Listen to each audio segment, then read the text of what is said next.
Welcome to Tax Notes Talk, a podcast from Tax Notes, the leading source of tax news, information, and analysis. Welcome to the podcast. I'm David Stewart, Editor-in-Chief of Tax Notes Today International. This week, artificial sweeteners. In early August, the Trump administration announced a landmark deal with Nvidia and Advanced Micro Devices. In exchange for the ability to sell artificial intelligence chips in China, the companies agreed to pay the U.S. government 15% of their revenue from those chip sales.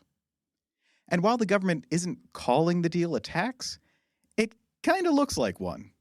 Specifically, it works like an export tax.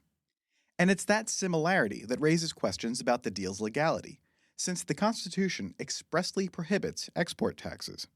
Article 1, Section 9, Clause 5 for those keeping score at home.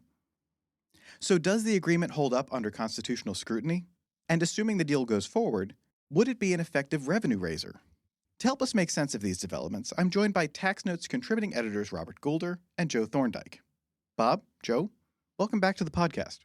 Thanks for having me, Dave. Thanks for having me. So, Bob, why don't you start us off? Could you give us some background on Nvidia and why their chips are such a big deal? Well, sure. And the short answer here is artificial intelligence. The collective wisdom of Wall Street and global investors the world over suggests that we are poised on the brink of a next great wave of technological advancement courtesy of AI. Gosh, this is going to be bigger than the internet, or so they say. We'll realize unimaginable commercial efficiencies. And I'm a little bit skeptical about that, but the market believes in it, and that's the point.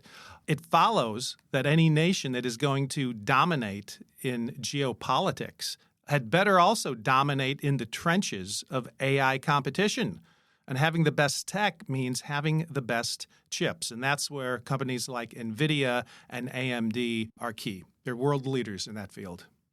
So before we turn to the tax issue at hand, why did the government restrict the export of these chips? Well, one word, China. We're talking here about certain models of these microprocessors. For Nvidia, it's the H20 chip, and for AMD, it's the MI-308 chip. There was a concern that very bad things would happen if China got a hold of these chips because they're experts at reverse engineering things and they'd figure out the company's trade secrets, and that would eventually allow the PRC to leapfrog over the USA in terms of AI superiority. Bear in mind that this is all happening against the backdrop of this Sputnik moment that occurred a while ago in the AI sector. The Chinese company DeepSeek released this platform. We all thought that the U.S. developed AI platforms were best in class. And then we get this shock that a Chinese outfit has a low-budget, low-cost counterpart called DeepSeek that is just making people think, you know what? China is really close to catching up with us on AI. We got to do something. Let's ban the chips. So did the administration support this ongoing ban? Yes, the ban started in 2022 under the Biden administration, and the Trump administration continued it. After being elected and taking office, the White House said they supported it. The specific issue came up during congressional testimony. Commerce Secretary Howard Lutnick, when he was going through his confirmation hearings, he was asked point blank, does he and does the administration concur with the Biden administration on the need to ban these exports? And the answer was an unequivocal yes. So that's a pretty harsh about face when you think about where we were in April during those hearings and where we are today with the Nvidia deal. Well, how did we get where we are? Why did the White House suddenly switch positions and move toward this new arrangement? Money, basically. There was a coordinated lobbying effort on the part of the Nvidia's CEO, this fellow named Jason Wang. He came to Washington, started heavily lobbying the administration and Congress and basically anybody in the District of Columbia that would listen to him, making the case that these sales to China, they make wonderful sense in terms of commercial profits, sort of taking the national security concern and putting it to one side. But Wang described the Chinese market as a multi-billion-dollar sales opportunity. And when you've got that kind of money at stake, people tend to listen. So what did we get in this final deal? What does it look like? Well, as you said in your intro, I think it's a 15% cut of the action. You can call it a tax, you can call it a skim, you can call it whatever you want. But when these companies sell these particular chips to buyers located in China, those sales will be taxed, really, because the U.S. government is going to get 15% of gross. How that's not a tax, I don't know. It doesn't have the form of a tax. It's not being administered by the Internal Revenue Service. As far as we know, it's not going to be administered by the Customs and Border Patrol. There's a lot of uncertainty about who writes the check and who collects the check and where it's deposited and where it's going to go. Is it going to be used to pay down the debt? Is it going to be used to fund other spending? Is it going into somebody's presidential library campaign? Who knows where the money's going to go? So there's not a lot of transparency about that. But the deal is 15% of gross. So, Joe, the White House, they're not saying this is a tax, but what about it to you says, no, this kind of looks like an export tax? Well, I think that just out of the gate, anytime the government demands money in a forcible extraction from someone or some company, that's going to start to look a lot like a tax just right out of the gate. It might be other things. It might be a user fee. It might be a voluntary contribution. Although, these are kind of mushy terms. What's voluntary about this deal? In this situation, you can either pay this 15% of sales and make the sale, or you don't pay the 15% and you don't get to make the sale. It's not very voluntary. So I think when you have an involuntary extraction, and the presumption is that that is a tax unless it somehow qualifies under one of the sort of exceptions to the tax concept. That's my take on it. Now, reasonable people can disagree about this, and reasonable people do disagree about this, but not a lot. I mean, I think most tax people, most experts looking at this deal think it pretty solidly qualifies as a tax. I don't think that there's much serious debate about that, but that isn't to say there won't be debate about that. And certainly that's the Trump administration's position on it, not a tax. Yeah, and I would just add that the only way for Nvidia and AMD to not pay this 15% to the federal government is to refrain from selling to Chinese customers, right? Don't do the transaction. That's the only way you can avoid paying the tax. And point for point, that aligns with the retail sales tax or a VAT. And anytime that's your only option, right? The only way to avoid the tax is don't make that deal. There should be an alarm going off, a red light blinking that says, hey, this is a tax. All right, so let's turn to Joe's wheelhouse here, and let's talk a little bit about history. The Constitution specifically prohibits export taxes. There's a bunch of things in there that we can say are undesirable things, bad things even, that the Constitution doesn't prohibit. But this was something that the framers seemed to feel was important. So, Joe, why is that? Why is that in there? So let's go back and give a call out again to that same clause that you did in your introduction there. Article 1, Section 9, Clause 5, it hardly gets any attention. It needs all the attention it can get right now, because this is like the only moment when anyone has cared about the export clause in literally decades. In any case, it says that clause says no tax or duty shall be laid on articles exported from any state. So that's a pretty sweeping statement. Now, it was not an accident. It was not an afterthought. It was very deliberate. It was very important. And many people think that it was actually sort of a crucial provision of the Constitution because it played into the sectional tensions that ran through the convention. So essentially, Southern states really hated the idea of an export tax because they were big exporters. I mean, most of the exporting done by the original states was done from Southern states. And in addition, they felt that this might be used as a backdoor attack on slavery if they were allowed to tax exports.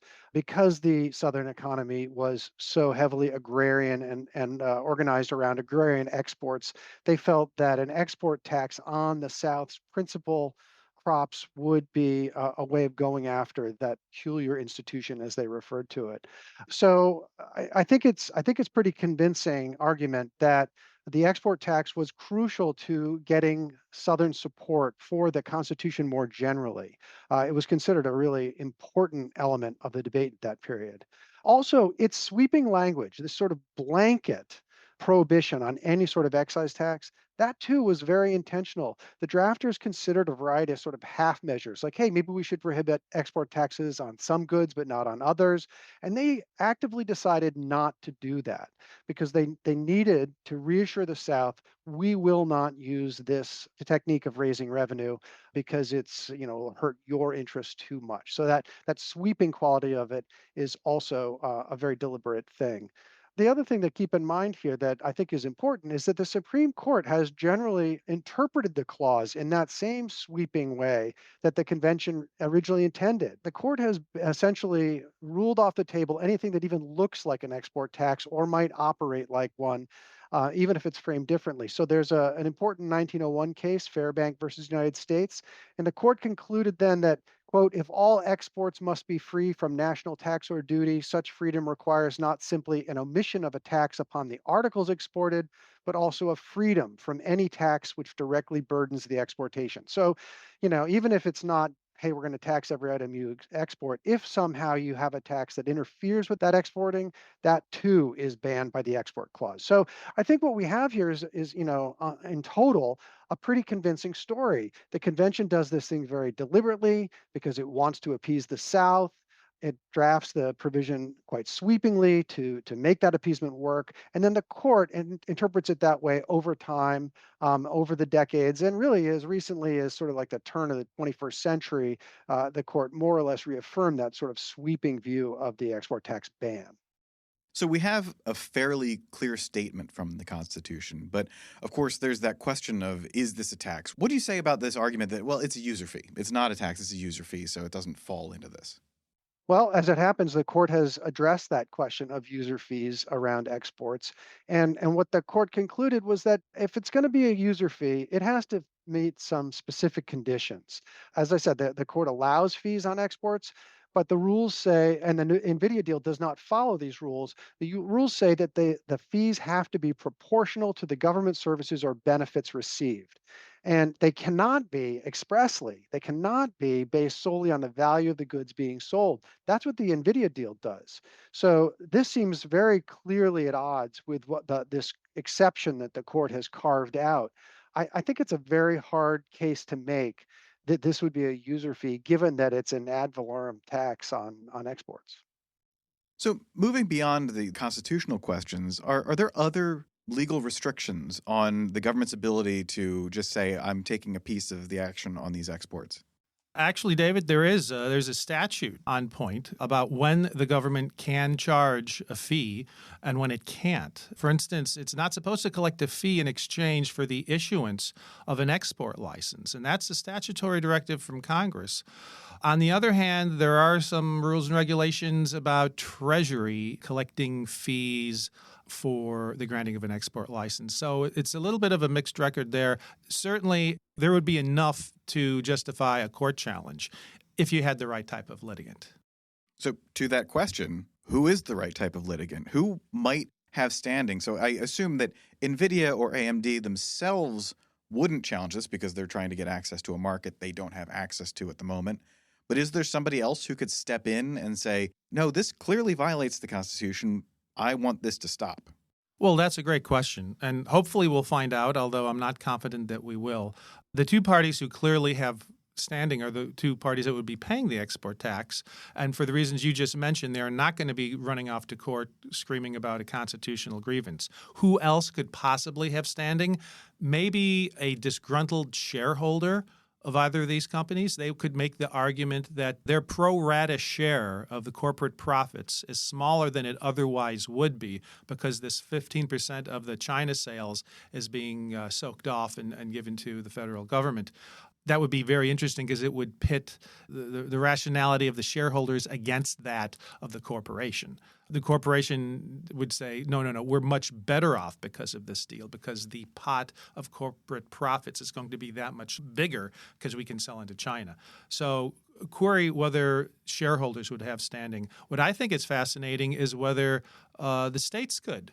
At least one of these companies is based in the state of California. Nvidia, I think, is based in Santa Clara, right, outside of San Francisco. They could argue that the stash of corporate profits that they want to tax at the state level is smaller than it otherwise would be because this 15% has been siphoned off to the feds. Now, that assumes the governor of that state would be interested in bringing such a suit.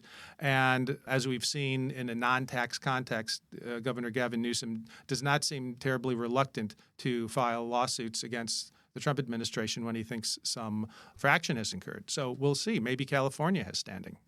Now, there's another U.S. chip maker that is making news lately, or at least in the news lately. What is going on with Intel? Well, that's fascinating. Intel at one point in time, maybe a quarter century ago, was the darling of Wall Street because they make the chips that we use every day in our laptops and our desktops, a very popular chip maker. However, Intel is not terribly active with respect to this next generation of chips that's used in the AI sector. So they've sort of fallen behind there. And what's happened is Trump announced this deal where the federal government, yes, Uncle Sam, is going to become a 10% shareholder in Intel. Well, actually, it's 9.99%, so I'm just rounding off. But that's what's going on. And it's a very quirky look because it looks a little bit like Intel is becoming at least partly, a state-operated enterprise, which is a little bit hard to square with the traditional notion of free market capitalism, but there you have it. The other thing that stands out about the Intel deal is how the government is paying for this 10% equity stake. It's a transaction. They're acquiring common shares in the conventional manner, $8.9 billion transaction, and the bulk of that consideration is taking the form of issuing to Intel government grants that were previously approved under the CHIPS Act during the Biden administration. So these were funds, appropriations that Congress already approved. They just haven't yet been released. So arguably that's money that Intel is already entitled to. And all the Trump administration is doing is saying, well, we're not going to block it. And that counts as a hefty payment towards that $8.9 billion consideration. So very interesting when you think about the Intel deal in conjunction with what's happening with Nvidia and AMD. Are we seeing something that might set the precedent for future arrangements between the U.S. government and companies?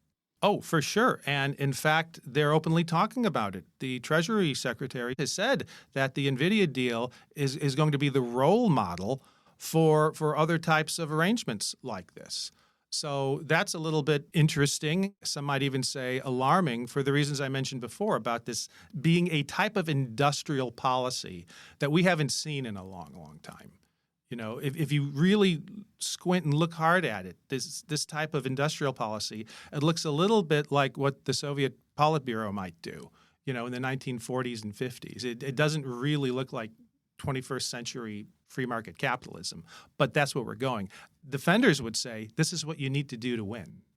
I was just going to add to that. There were interesting comments made recently by Ray Dalio, who's a big hedge fund guy, and his theory is that this is sort of creeping authoritarianism, and it's right out of the authoritarian playbook to start having the government start taking on roles typically assigned to the private sector. And people say that's alarmist, but he says it fits the pattern of, say, authoritarian governments in the 1930s and 40s. I think that might be a bit of an overstatement, but I think he's also onto something there, that this sort of government intervention in the private sector is new in a lot of ways, and certainly new to the Republican Party. So it does seem as though we might be entering a new era here. Yeah, I think both of these deals, the NVIDIA deal and the Intel deal, are the type of arrangement that if you had presented them to President Reagan in the 1980s, he would have gone ballistic and said, what the heck are you doing? This is just crazy talk. And now it's becoming normal. All of this is becoming normalized. The precedent has been established. I think we will see more deals like this. Well, if we do see additional movement in this direction, we're definitely going to have both of you back to discuss the larger implications of it. This has been a great discussion. Bob, Joe, thank you for being here. Thanks much. Thank you. That's it for this week. You can follow me online at TaxStew, that's STEW, and be sure to follow at TaxNotes for all things tax. If you have any comments, questions, or suggestions for a future episode, you can email us at podcast@taxanalyst.org. And as always, if you like what we're doing here, please leave a rating or review wherever you download this podcast. We'll be back next week with another episode of Tax Notes Talk. Tax Notes Talk is a production of Tax Notes. You can learn more about us by visiting www.taxnotes.com/podcast. When major media wants the straight story, they turn to Tax Notes. Thank you for listening, and join us again for another edition of Tax Notes Talk. Tax Analysts Inc. does not provide tax advice or tax preparation services. Nothing in the podcast constitutes legal, accounting, or tax advice. A full disclaimer is included in the transcript.